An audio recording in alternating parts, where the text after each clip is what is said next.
Hey guys, welcome back to the channel McNallie Money, the official home of power mining analysis. A massive day in the Bitcoin mining sector with ABTC or American BTC officially starting trading on the NASDAQ. In addition to that, continued expansion and growth from Hive Digital Technologies, now surpassing 18 exahash per second. Not to mention August production results from both CleanSpark and Riot. We're going to be analyzing the numbers and digging into the data. Before we get into all of that, please take a second, smash the like button, guys. Big help to myself and the channel. If you're not already subscribed, McNallie Money, feel free to join and let us know in the comments section below if you're buying shares of ABTC today and how you feel about this company starting trading on the NASDAQ. With that being said, let's get into today's video.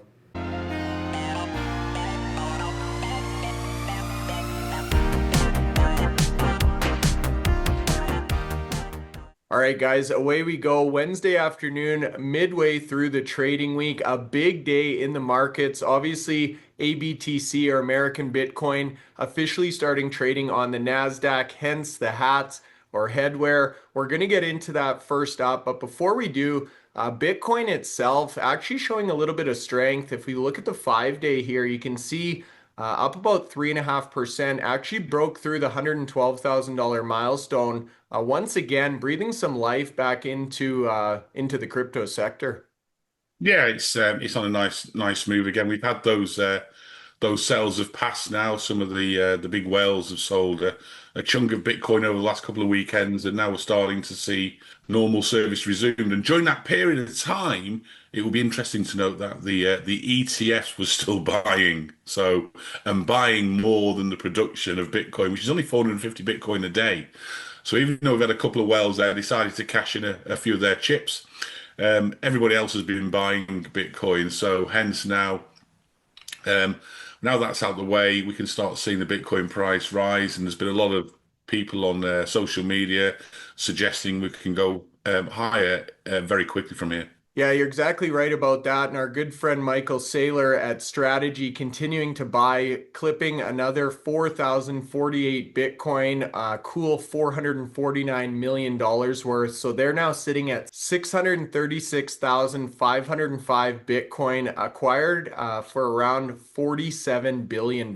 Just incredible to see the conviction and that long-term belief, I guess, in Bitcoin and the future of money here from Saylor. So as you say, a few whales cashing out their chips, but many more happy to buy those Bitcoin back. Absolutely. And an interesting point, Bryce, is that when you look at the top 100 companies now on HODL 15's table, the top 100 companies now together hold within 4,000 of a million Bitcoin. And a million Bitcoin effectively represents 5%. So this is very new. We only had just over a year now where companies could start buying Bitcoin, and we already know the top 100 companies that are listed own 5% of all the Bitcoin that's ever going to be produced. And believe you me, some of those companies on that list have set targets in the hundreds of thousands. And in terms of the likes of MicroStrategy, or Strategy is known now, that their target's in excess of a million Bitcoin. They want 5% of the whole pot of Bitcoin, and we haven't even talked about like the ETFs buying on behalf of shareholders. So this has been a different cycle, and people are saying, well, we have a bear cycle. The chances are we probably won't this time. There's too much adoption now for it to all go to waste. And these ETFs, literally for the last 30 days, have been in positive territory, literally every day buying Bitcoin. Yeah, they certainly have. And we both believe that thesis around a muted or smaller pullback in terms of the bear cycle, maybe those 80% drawdown cycles are gone now because of this corporate adoption. I'm glad you brought that up. I was just going to ask you if the top 100 had broke a million or not. So I guess we're on the same page today. Now moving over to the Bitcoin miners, we've obviously got our ABTC gear on. We've been following on X today as Asher and team start to essentially trade on the open market or on the NASDAQ. You can see very strong trading out of the gate here. I'll let you talk about some of the highlights with ABTC, but definitely stealing the show today. Yeah, not so much highlights with the rest of the mining stock there. Pretty flat, to be honest with you, with a few in the green and maybe slightly more in the red. But American BTC has stole the show effectively. Started trading around about $7.59 and then very quickly started ramping up to 9, 11, $14. In fact, it was so vigorous that the stock market had to halt proceedings twice in the first hour of trading. And actually, I was on a live Spaces call with the team as they were discussing their great news today. And during that call, the share price had reached $9, and there was a halt from the stock exchange, which lasted about 10 or 15 minutes. But as you can see, it's pulled back a little bit now, but showing 36, 37% gains already on today, and we're only literally a few hours into trading. So very, very optimistic about this stock here. Anything associated with the president, who's very bullish on Bitcoin, and the fact that, I'm sure having those names associated with the company and they have a stake in the company now, that's going to enable them to open a lot of doors and get things done very quickly. Yeah, it certainly is. Speaking of Asher, he's actually on a great panel at the H.C. Wainwright conference next week in New York. We're going to be heading out there this weekend, Anthony, taking in your first NFL game, the New York Jets, opening day or opening game of the season. He's on a panel with Tyler Page, Matt Schultz, Salman Khan from Mara, and of course, Sam Tabar, CEO of Digital White Fiber. So that's going to be an excellent panel. We'll be following up with some footage from the conference, but I just wanted to throw that one in there. Great to get Asher's outlook. And I guess Sam's, now that they've started to spin out the different divisions of their company. Now, in terms of ABTC itself, a lot of interest in this company. Great relations to the president himself, with Eric and Donald Trump Jr. both being involved in the company. They've laid out kind of their mantra here, essentially a Bitcoin focused company. The number one priority, stacking sats. Yeah, this is all about Bitcoin accumulation, and that will be through obviously using a strategy to acquire Bitcoin and also through infrastructure where they can mine Bitcoin really efficiently. And having their site based in Texas, the New Vegas site there, over 200 megawatts there, and putting some of the most efficient mining machines. Remember, Asher came on the podcast over a year ago and was asked about, growth in the Bitcoin mining, hash rate, which a lot of shareholders have been disappointed for the last 2 or 3 years. But he said, give me some opportunity and chance here to deliver a strategy. We ain't paying top prices for machines. We're going to wait until we get the best deal, the best return on investment. And they managed to do that. And they've got a lot of machines coming on site to grow their hash rate. And the fact that they're in Texas, they'll be able to benefit from some really low energy prices that their peer miners are already acknowledging, and we'll come onto one of those very shortly. So this is really, twofold. Get the Bitcoin treasury ramping up there, and also get that Bitcoin mine more efficiently. And they're going to do both of those, I think, very effectively, and leave Hut 8, the main company, to focus on driving the next strategy, which is all about high performance compute and AI. Yeah, I'm glad you brought that up. And a great post from Sue Ennis this morning, basically explaining how this structure works. So Hut 8 will own 64% approximately of ABTC. So obviously you can invest in Hut directly. That gives you indirect exposure to both HPC AI and the ABTC story, or ABTC, the pure play accumulation Bitcoin hodl company. So an interesting strategy there. Looking forward to seeing how this one progresses. And you were actually able to meet up with the team over in Bitcoin Asia. It sounds like we may be able to have a member of ABTC on the podcast soon. So if you guys have any questions for the team, make sure to leave them in the comment section below. All right, there we go. All of a sudden, we're on to Hive. Now, they've come out with another update here, Anthony, continuing on their progress towards that 25 exahash goal by American Thanksgiving, now surpassing 18 exahash per second, completing phase 2 of their Iguazu project, and starting up the next phase towards that ultimate 25 exahash goal. Yeah, this has been a big update today. I mean, remember, go back to the start of the year. This company was operating at 6 exahash, and set out some really ambitious targets. And even me and you scratched our heads at saying, well, the growth to 6 exahash has took longer than shareholders expected. Can they really achieve this? Well, they have done.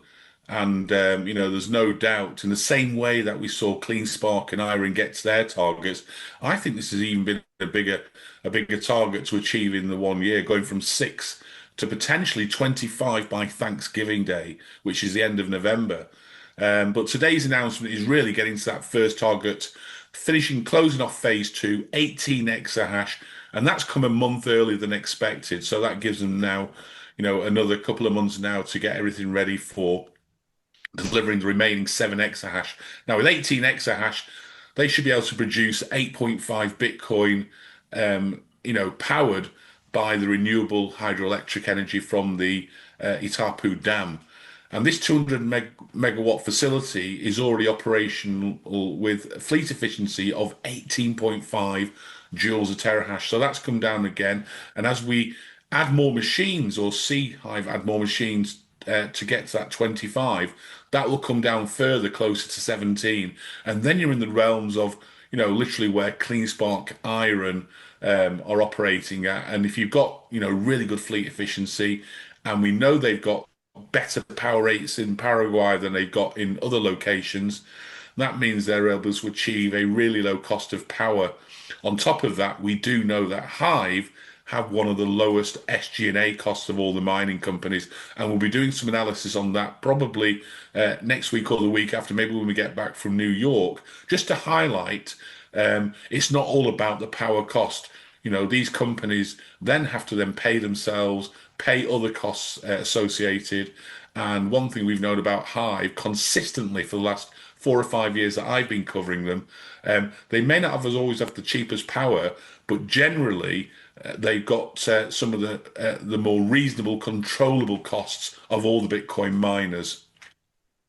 Yeah, they certainly do. The other nice thing to see at this Valenzuela site, so this is again the next iteration of growth here in Paraguay. They're doing so much for the community as well. So over 300 local jobs, 14 blocks have been lit up in terms of street lights, cooling for rural classrooms. You can see Frank here with the town sign, along with the school in the location. So quite a contrast from what we are used to here in North America or over in Europe, and supporting the local soccer team. And I know you had the privilege of going on a European tour with the Hive team. You got to see the local ice hockey team that they also sponsor, Anthony.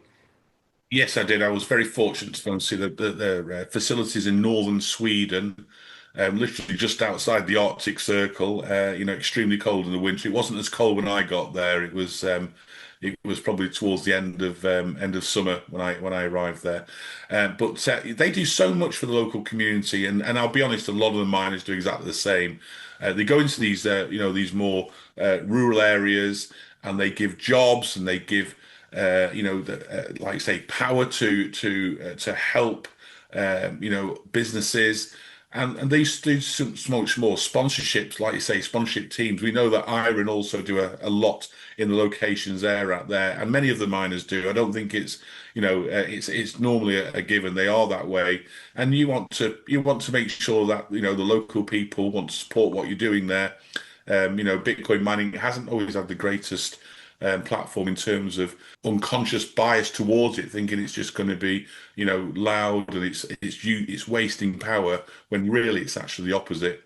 The final thing I want to say about all this is this a target of 18 exahash has been achieved and funded all within their remits, and aligning their expansion with the budgeted capital and operating costs there. So all these costs have been covered up to now there.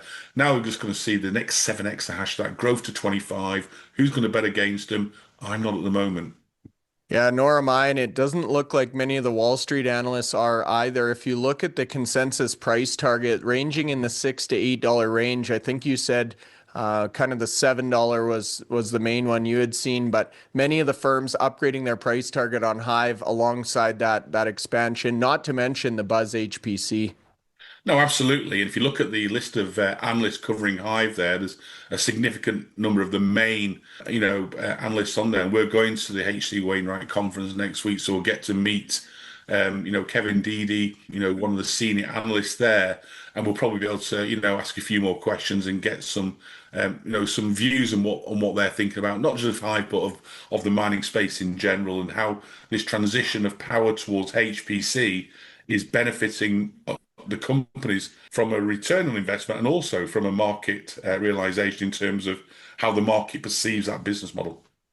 Yeah, great to get Kevin or Wall Street's opinion, and it sounds like he may be tagging along for our Texas site tour as well. So we'll be getting a lot of insight as the three of us drive all around West Texas touring these facilities. Now, next up, we have CleanSpark. You just mentioned about being a good citizen, partnering with these local communities. I've got to give it to CleanSpark. They are great at finding this remote or stranded power and then partnering with the local communities. We've highlighted the fact that they've got 33 sites currently in operation, and these are really spread all across the United States in a lot of these pockets, supporting the local community. So with that being said, they've now come out with their August production results. I'll let you walk through the numbers here. We've also got some commentary from Taylor Monig along with the new CEO, Matt Schultz.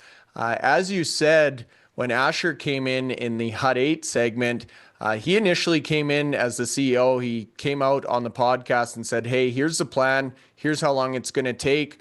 Judge me at that point. We're still waiting to see something similar to that from Matt Schultz, but he is on that big panel next week in New York, hoping to get some more clarity and context in terms of where CleanSpark is headed next. Yeah, hopefully get some updates from CleanSpark, because at the moment it's been fairly sporadic in terms of any updates since the announcement of Zach leaving the company. But in terms of operational updates, one thing we know about CleanSpark, you can replace CleanSpark and put consistency in there. They do put out really good, consistent updates month after month. Very, very rarely you see them put anything out, normally less than very good. So another good update today. They mined 657 Bitcoin in August. That was slightly down, a couple of percent down in July, taking account of the weather conditions and also the fact that difficulty, as we've seen, is on the increase.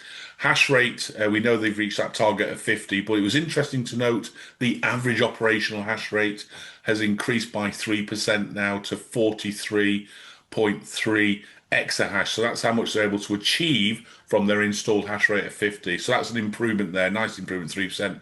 We know their operational power is over 1 gigawatt at the moment, and they've talked about having another gigawatt of pipeline out there. Maybe that's towards a different strategy, but Matt will give us an update when he can.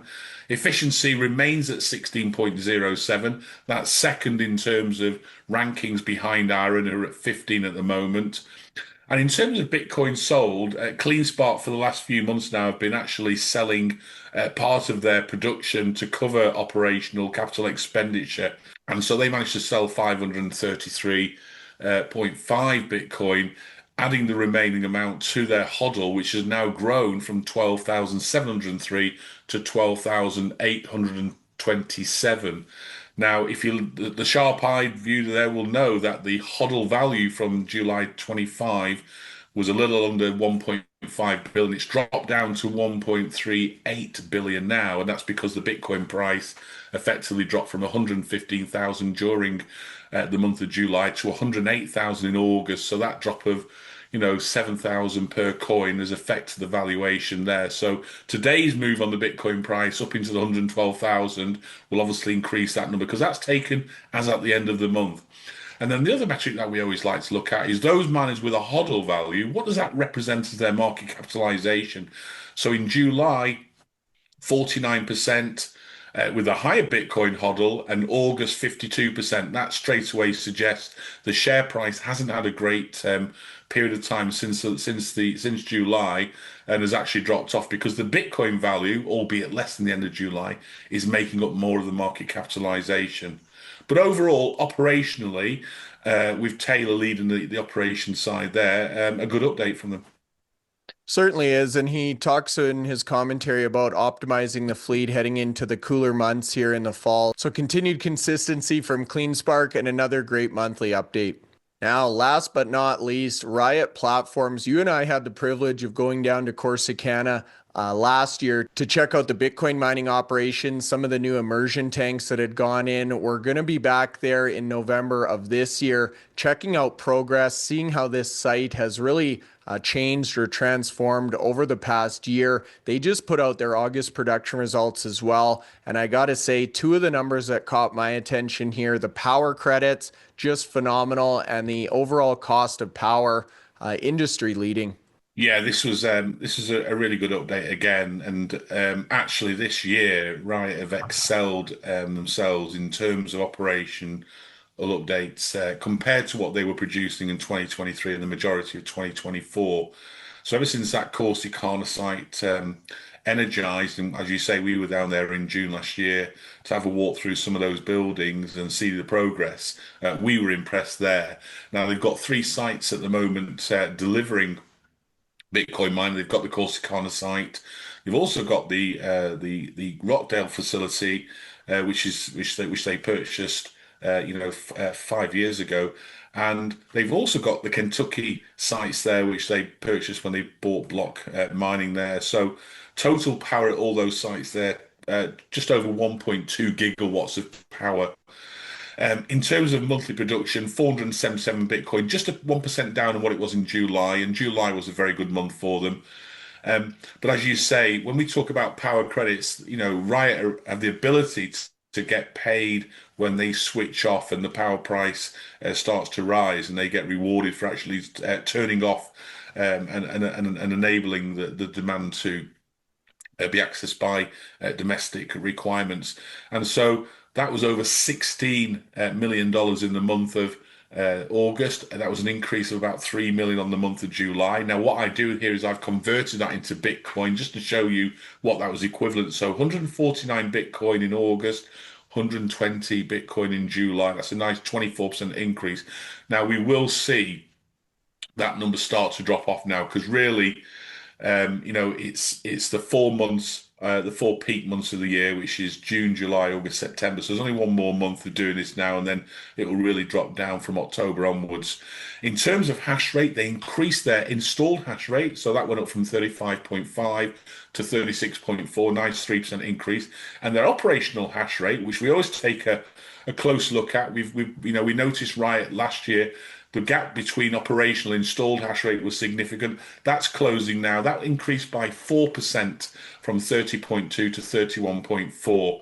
But you're quite right to highlight the power cost. Now, when Riot calculate the power cost, they do take into account those power credits that they receive. So they don't receive like revenue in terms of like mining revenues. What they get is they get credits towards their future energy costs. And so Riot have used those energy costs to calculate what their current power cost is, taking account of those credits. And for the month of July, it was 2.8 cents a kilowatt hour. And for the month of August, which you saw a phenomenal amount more achieved, 2.6 cents. And that is probably the lowest energy price of all the miners in North America, publicly listed on the exchange. Mining efficiency also came down. That was 21.2 in July. It came down by 1% to 21. So that helps them again. Lower efficiency, cheaper Bitcoin price. And with that energy cost at 2.6, they're going to be competing with the likes of IREN and other miners, and Cypher, for instance, trying to get the cheapest Bitcoin mined. In terms of selling Bitcoin, like CleanSpark, they've been selling part of their production. They sold 450 during the month of August, and their HODL increased from 19,287 to 19,309, giving them a value as at the end of August of $2.09 billion. And that represented a market capitalization percentage of 40% of market cap, compared to July, where the value was 2.23 billion and 53%. So in this instance, it's the opposite. Riot share price has improved considerably since July. whereas CleanSparks have gone the other way there. So hopefully, as these numbers are coming out there, and Riot's performance year to date is only second to IREN, with CleanSpark in third place. So today we're announcing, results from two of the top performing miners year to date so far, and they were literally neck and neck. I think by a whisker of a hair, Riot actually achieved a fraction more Bitcoin mined per exahash than CleanSpark, but we're talking fractions, a hair width. Yeah, for me, Riot is very compelling right now. They've got the exahash, the HODL, similar to a CleanSpark or a Mara, a large scale operator, large HODL. They've got the big facilities or sites like you see with IREN, and they've also got the super competitive or low power prices like you see with Cypher. They maybe need to connect the dots a little bit, but we've talked about some of those strategic hires they've made on the HPC AI front. The Altman-Solon study that they've completed for the Corsicana, some of the development pictures we've seen, or the earthworks being completed at Rockdale. I definitely would not sleep on Riot right now, and I think they have a lot of the right components or ingredients in the pot. Maybe they've just got to stir it up a little bit, so to speak. With that being said, the final piece here we wanted to cover, Miner Madness. We've seen an incredible amount of change on the leaderboard in light of IREN and Cypher's recent rally here over the last few trading days. As you look across the leaderboard, pretty much everyone on this list has one, two, or both of those names. But some interesting callouts. We have Lincoln Tan from IREN. We've got Agrippa. We've got the Kama Sutra. Some of the key players in the sector all taking advantage of the IREN Cypher rally. Yeah, I mean, IREN's been, the dominant miner in 2025, and also the dominant miner in terms of retail investors from a social media perspective. I mean, they've been, in that sort of high group all through the years, but never dominated in the way they dominated this year, and probably the last part of last year, as people would see the writing on the wall when they started to achieve their targets, and they did so again this year. Big targets to achieve, 20 exahash in the last 6 months last year, another 20 exahash in the first 6 months of this year. And, considering, their strategy is slightly different from most of the miners in that they actually use their Bitcoin and sell it on a daily basis to grow their strategy. They have the two strategies at the moment. They've got the HPC and they've got the Bitcoin mining strategy. The market really likes that they can achieve the best margins in Bitcoin mining, and they're showing what they can do in HPC on their own before we even start looking at potential clients for a HPC deal. Yeah, they're making a compelling story for the cloud AI service or the CSP provider, not to mention the colocation options with some of the bigger sites in Texas and the United States. So that one, obviously, a very exciting stock to watch. We've got Eric Jackson back on the program September 15th. He's going to be covering Cypher, IREN, and Open Door, which is another one you and I took a kick at there. So let us know in the comment section below. How are you feeling about the markets today? Did you buy any shares of ABTC? What do you think about Riot's power credits? Hit the like button. Feel free to subscribe. We'll see you back here this afternoon for our interview. CFO Patrick Fleury, TeraWulf, covering the Fluid Stack Google deal. Talk to you soon.